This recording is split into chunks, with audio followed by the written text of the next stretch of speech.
On today's episode of Locked On Wild, can Eriksson Ek help Vladimir Tarasenko find what he lost in Detroit? Hey, this is Matt Boldy, and you're listening to Locked On Wild. Hey, this is Marcus Foligno, and you're listening to Locked On Wild. You're Locked On Wild, your daily podcast on the Minnesota Wild.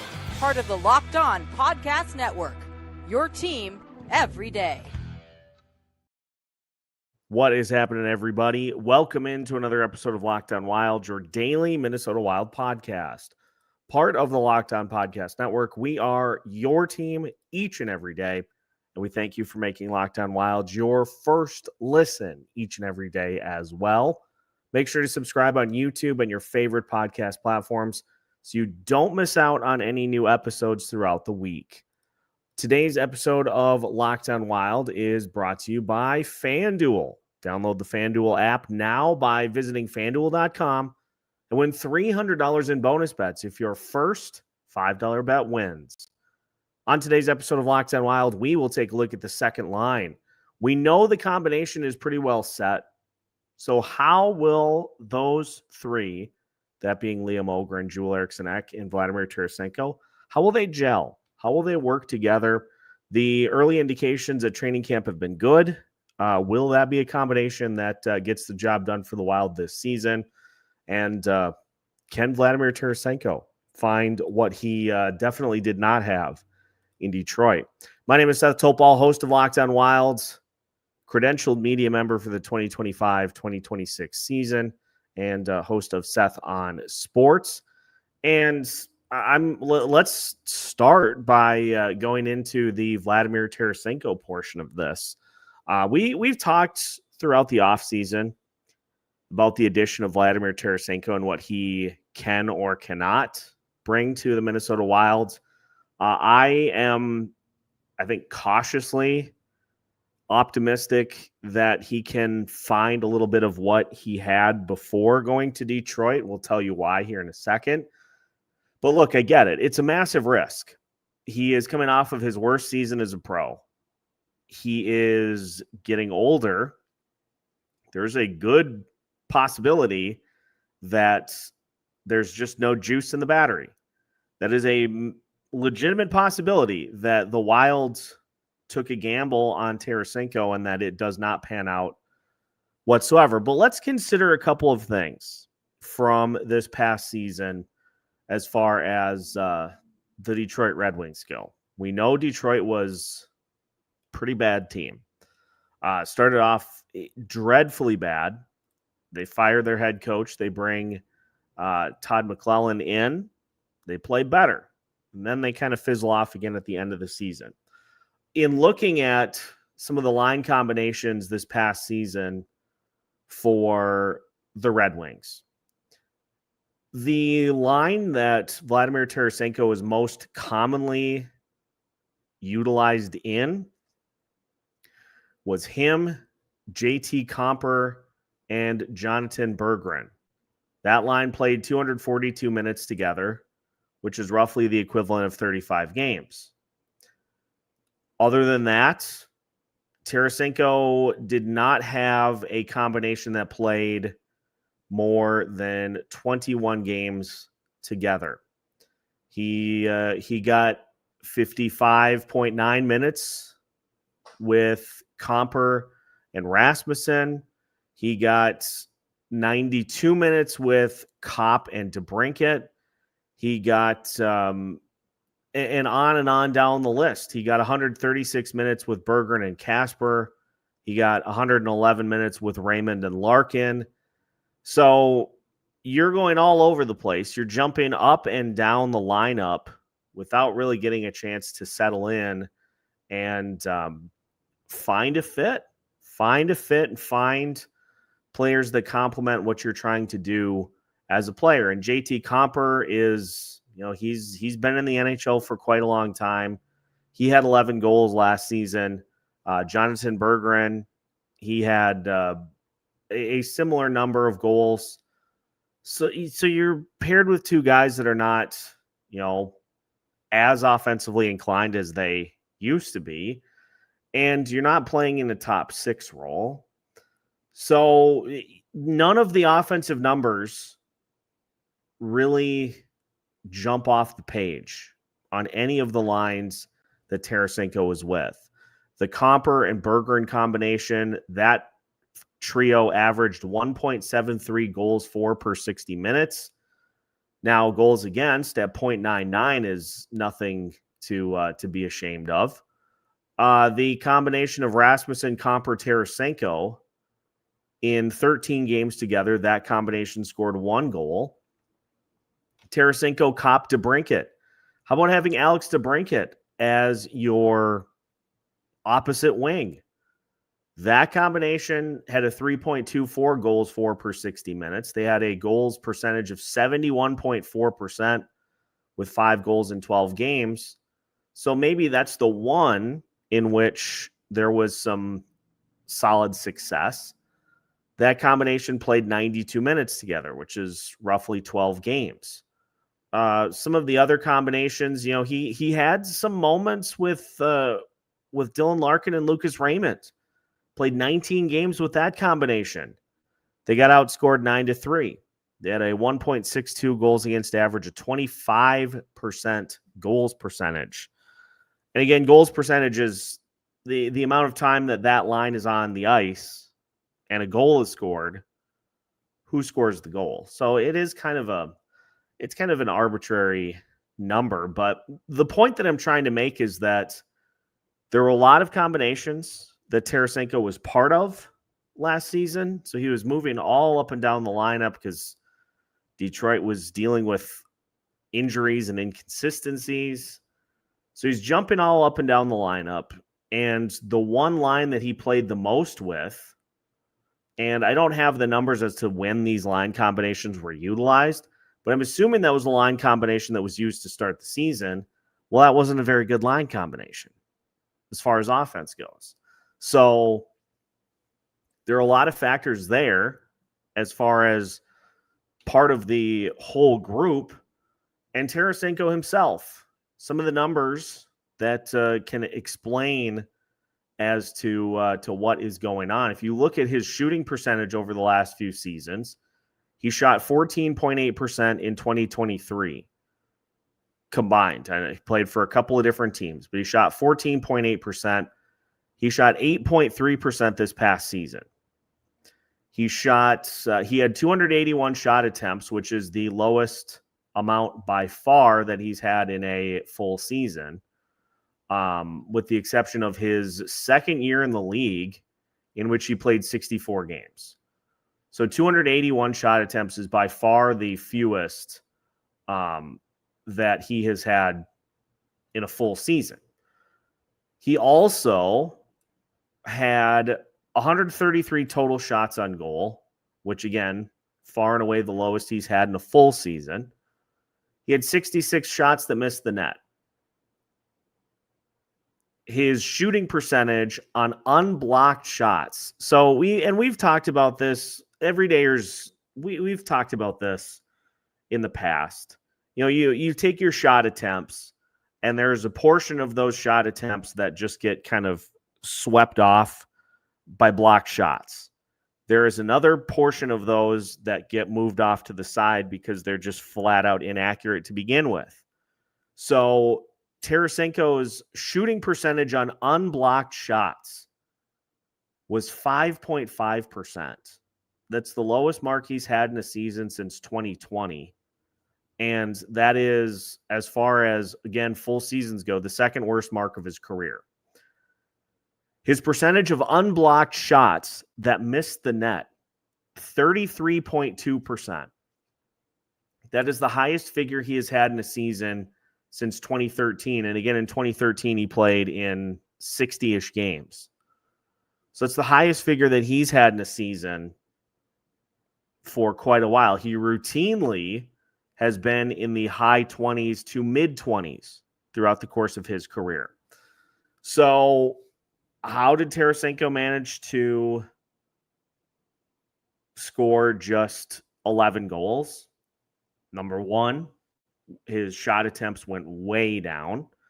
And is that a byproduct of the system that you play? Is that a byproduct of the line mates that you have? The Corsi numbers, puck possession, Corsi 4 numbers were hideous for basically the entirety of that Detroit team, with the exception of Reichel, Raymond, and DeBrincat. Those are basically the only 3 forwards on the team that were above 50% as far as Corsi goes. So you're not possessing the puck as much as you should be. You're not shooting as much as you should be. And when you do shoot, you miss the net more often than you have previously. So frustration at the situation, frustration at, where you're at in the lineup. It could be an explanation as to why. Again, I'm simply trying to give another side of the coin, as opposed to just skills have fallen off, getting older. I'm sure that factors into it as well.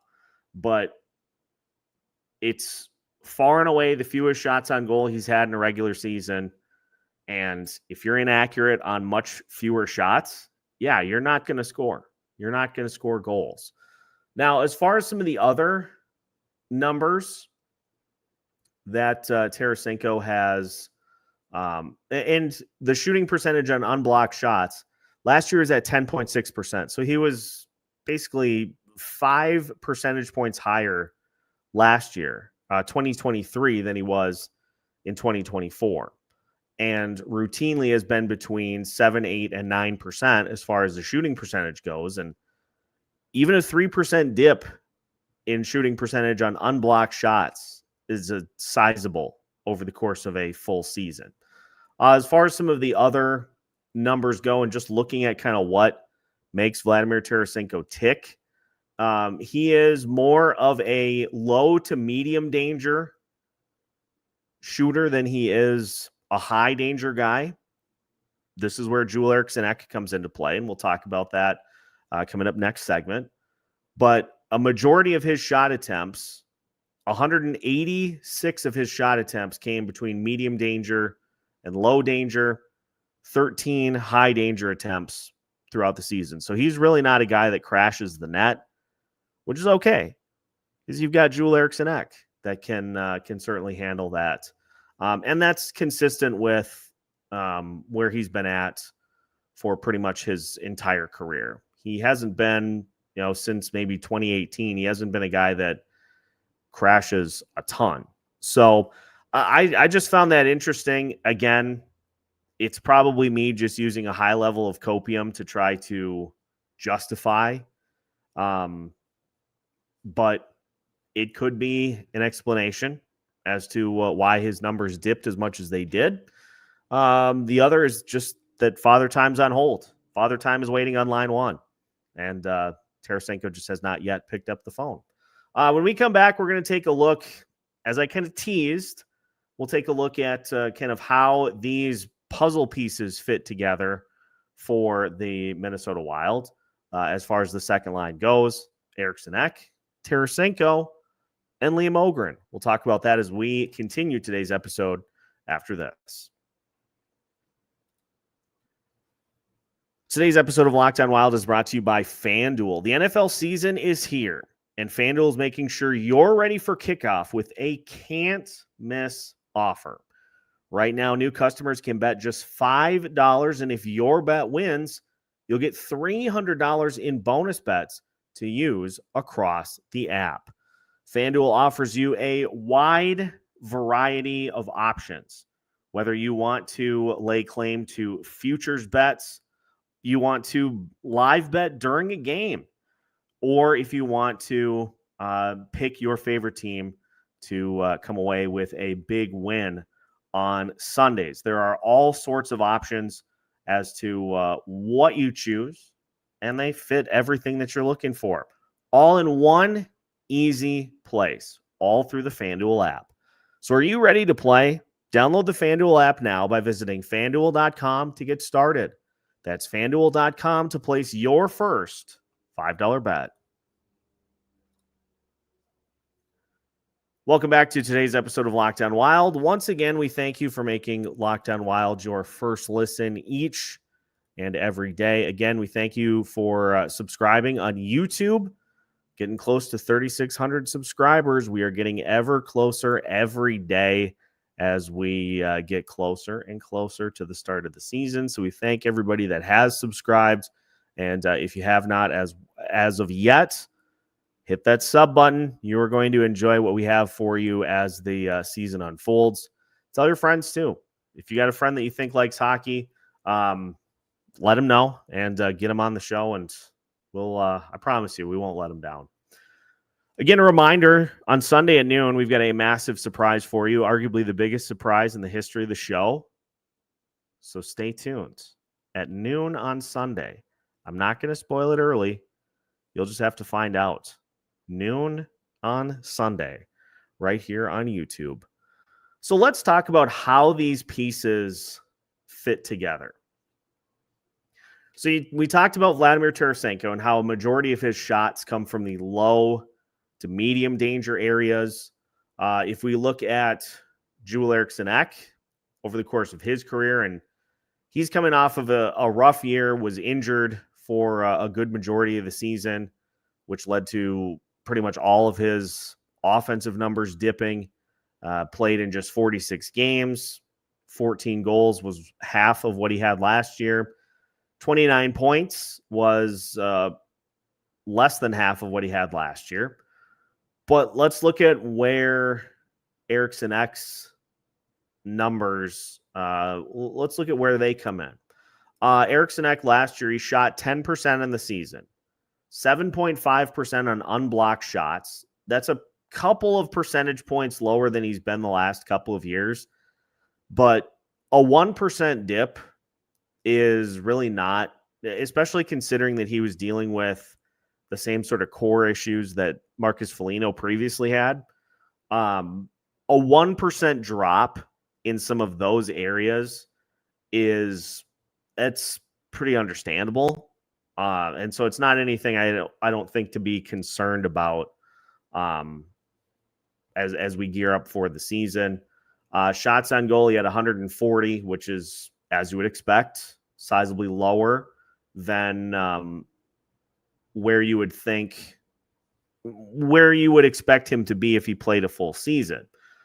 Percentage of unblocked shots that missed the net, basically right in line with where he's been the last few seasons. In fact, he actually dropped that number just slightly. 25.1% of unblocked shots missed the net compared to 25.8% in 2023.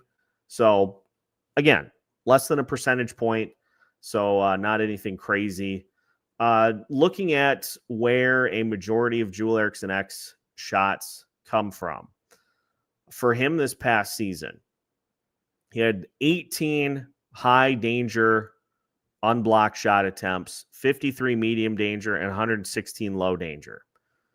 The previous season, 2023, when he had 30 plus goals, he had 210 low danger shots, 90 medium danger, and 61 high danger unblocked shot attempts. He is the birdie king. He is the tap-in king right around the net. And so you look at what Eriksson Ek offers is a good complement to Terasenko, who is low to medium danger. Eriksson Ek can be the net front guy, gobble up the rebounds, and in theory, that combination can work. Now, where does Liam Ohgren settle in this picture? We have heard all offseason about how much stronger Liam Ohgren has gotten as a player, which is very exciting because you need somebody in between the two. You need that middleman. And I think Liam Ohgren could be that intermediary. You know, we think about, like, we talked about it with the Kaprizov, Boldy, Rossi combination. And I'm not trying to, like, I'm just comparing kind of the makeup of the lines. Obviously, the speed is substantially different between Vladimir Tarasenko and Kirill Kaprizov, and they're completely different players. But you got that, the more perimeter-based player. You've got the intermediary in Matt Boldy between the face-off circles and kind of to fill in that space. And then you got your net front in Marco Rossi that is going to make that line tick. Same thing here. Terasenko as the perimeter. Now, the speed is a little concerning, but by all accounts, he's looked really good so far and kind of rededicated in the weight room this offseason and skating and all that stuff you would expect to hear coming off of a rough season. But again, you've got the perimeter, you've got the intermediary, and you have the net front. And this is, I think, another area that, Marco Rossi can excel at because he's added more weight. He's got more physicality to his frame. So he's hopefully not going to take as big of a beating as Eriksson Ek does in that spot. But that's why I think Liam Ohgren can be kind of that intermediary, is because he doesn't have to take that same level of beating that Eriksson Ek does. This past season for Ohgren, 266 minutes. He played in roughly 24 games. 5 points, 2 goals, 3 assists. But the things that I look at are just, again, the shots. And where's all that coming from? So Ohgren had 66 shot attempts on the season, 32 of them on goal, 17 missed the net, and 17 were blocked. So he had 34% of his shots that missed the net. That needs to improve. That number needs to come down. But you would expect that with a better opportunity that he would get more comfortable in the lineup. He had 2 high danger shot attempts out of 66, 10 medium danger unblocked shot attempts, and 37 low danger. So 10, roughly a sixth of your shot attempts coming from the middle area. I like that. I think that can play. So if he can just operate in that middle ground between Terasenko and Eriksson Ek, it could work out, assuming that Vladimir Tarasenko has something left in the tank. So that's the big thing to watch for is, I think, is where does Liam Ohgren kind of fit between the two?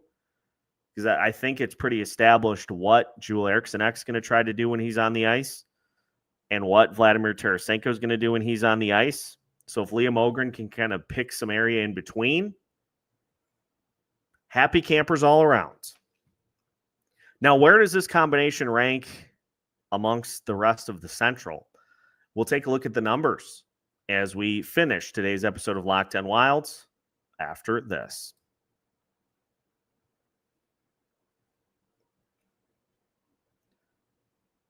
Final segment of today's episode of Locked On Wild. Once again, we thank you for making Locked On Wild your first listen each and every day. Once again, make sure to like and subscribe on YouTube so you don't miss out on any new episodes throughout the week. I would be remiss if I didn't bring up what was unveiled today, and we figured it would be on the 25th, with it being the 25th anniversary of the Minnesota Wild franchise. We officially got what is going to be the anniversary jerseys. And you can see them here on the screen. This is a return to the inaugural season's jerseys. And, it's got the predominant white with the red, the gold striping, and then the green on the sleeves. I think this rocks. I think this absolutely rocks. And I'm so glad that they went this direction as opposed to some of the other directions they could have gone. So I fully dig it. We'll talk more about it with Alex for Monday's show, but had to get it in today. You know me, had to get it in today so that we could be kind of on the front end of it, but I dig it. I think that's going to look I'm bummed they're only wearing him 4 times though, but 4 is better than none, I suppose. So let's look at and again, I had an Avs fan who was just shocked at the numbers for McKinnon. And look, I get it. I just strictly went with the 82 game average. I think that McKinnon's numbers, I'm surprised they were that low. But I'm just going with the 82 game average for every player. And kind of just do I think they can go higher or lower than that number? That's hockeyreference.com is the one that has those numbers. So I'm just the messenger. So here's what the hockeyreference.com, here's what the 82 game average is for the Wild's second line. Vladimir Tarasenko has been in the league for quite a while. His 82 game average is 30 goals, 35 assists, 65 total points. I'm just going to say right off the bat, I do not think he gets to that number. Honestly, with what he did last year, I'd be thrilled with 20. And with what we have seen from that second line wing spot that he is occupying to start the season, what we've seen there the last couple of years, I would be thrilled to just get a 20 goal scorer in that spot. So I don't think he hits 65 points or 30 goals. But if he can get you 20, and even if he can get you to 40, 45 points, I think that's a huge step in the right direction for that spot. And that is indicative of just how starved we've been for somebody in that spot to just do something. It has been a wasteland in that second spot. Now, Eriksson Ek, obviously his scoring didn't start until the last few years, really in earnest. So his 82 game average, 21 goals, 25 assists, 46 total points. I think if Eriksson Ek is healthy, I think he can definitely exceed those numbers. Health is going to be the big key for him. Can he bounce back after the core issues? If not, you're looking at another sub 20 goal season and probably somewhere around 50 games. That's a concern. But if he is past those issues, seems like he is a lock to beat those numbers. Liam Ohgren's the interesting one. We don't have a ton to go off of with him, but what we have is 9 goals, 12 assists, and 21 total points based on what he's done so far, spread over an 82-game season. A lot of that is lower in the lineup production.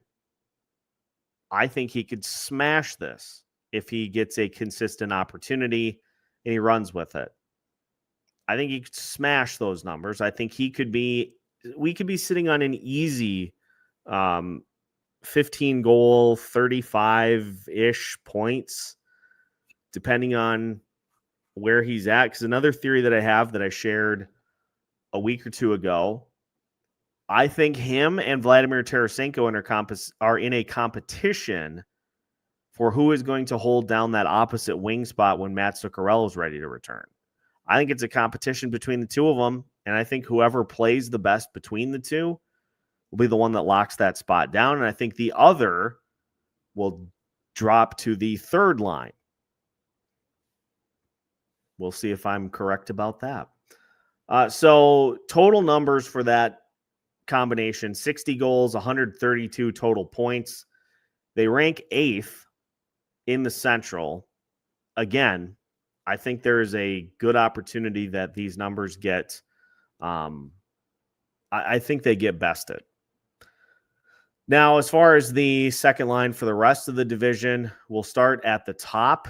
Again, these are based off of the 82-game statistics, 82-game averages. The second line for the Dallas Stars, which I think is going to include... Now, Jamie Benn just got hurt. Jamie Benn just had surgery for a collapsed lung that he suffered against the Minnesota Wild on Tuesday. That sounds painful. So he is out of the lineup for a while. He's going to be reevaluated in 4 weeks. I think the second line for the Stars will consist of something along the lines of Wyatt Johnston, Matt Duchene, Tyler Seguin. If it changes by opening night, then better minds than mine are putting that lineup together. That is the top leader as far as statistics go with 87 goals and 192 points. That's a deep lineup for the Stars. That is a very tough second line to beat. The interesting thing here is statistically the Jets are number 2 as far as averages go. I don't think there's any way that they finish number 2. Their current second line is expected to be Cole Perfetti, Jonathan Toews, and Gustav Nyquist.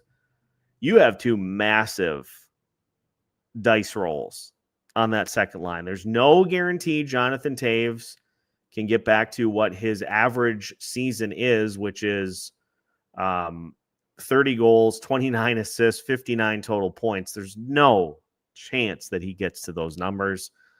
It's 29 goals, 39 assists. I was reading the wrong column. 68 total points. Still same thing, though. There's no chance that Toews gets to those numbers.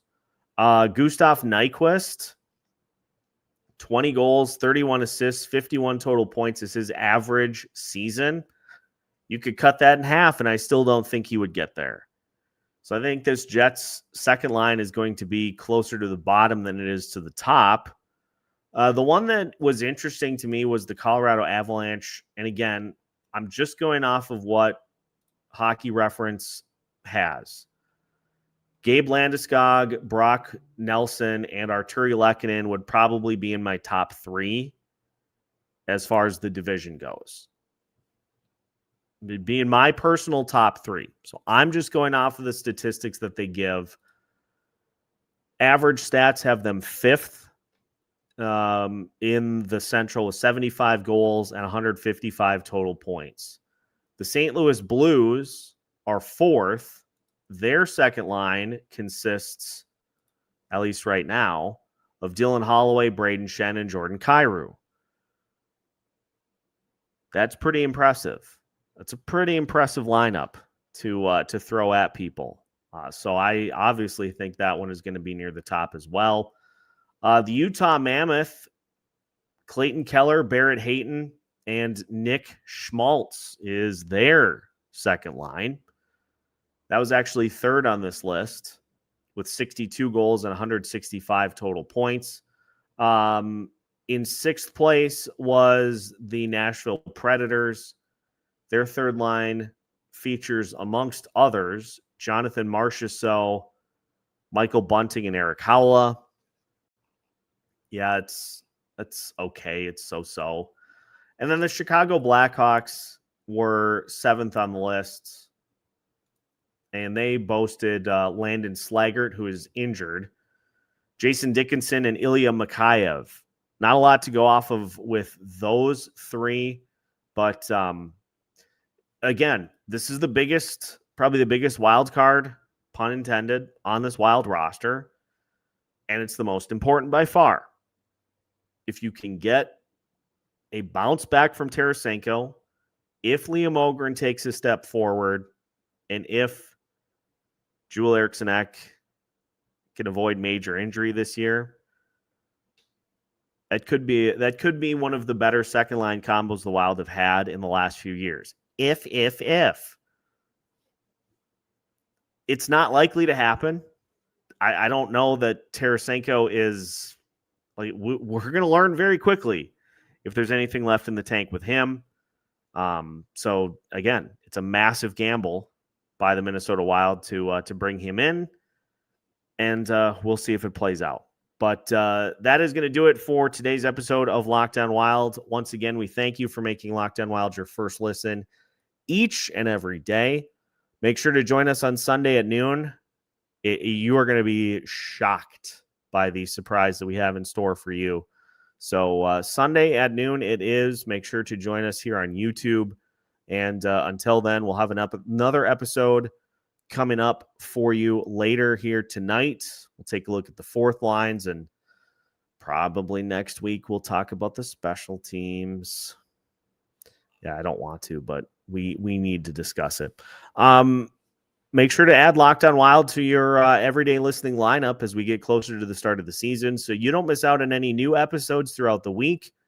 We've got new episodes for you every Monday through Friday as part of the Locked On Podcast Network.